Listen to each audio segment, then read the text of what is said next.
Income tax return জমার সময় শেষ। আমি কি এখন রিটার্ন দিতে পারব? আইনে কি বলা আছে? ধারা ১৬৬ অনুযায়ী রিটার্ন দাখিলের বাধ্যবাধকতা রয়েছে।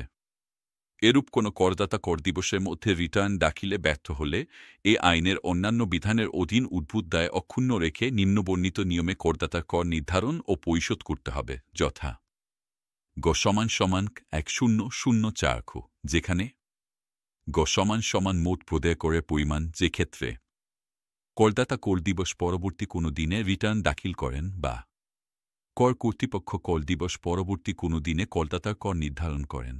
গ = করদাতা কর দিবসের মধ্যে রিটার্ন দাখিল করলে মোট যে পরিমাণ কর পরিশোধ করতেন সে অঙ্ক, তবে এক্ষেত্রে কর অব্যাহতিপ্রাপ্ত আয় মোট আয়ের অন্তর্ভুক্ত হবে এবং নিয়মিত হারে কর পরিগণনা করতে হবে, এবং ন্যূনতম কর, সারচার্জ ও সরল সুদ ব্যতীত এ আইনের অধীন ধার্যকৃত কোনো জরিমানা বা করের অন্তর্ভুক্ত হবে না।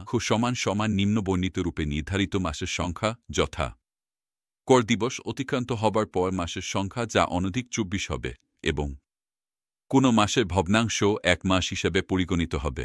ইনকাম ট্যাক্স, ভ্যাট, কোম্পানি সংক্রান্ত যে কোনো বিষয়ে আপনার সহযোগিতায় আমরা আছি সবসময়।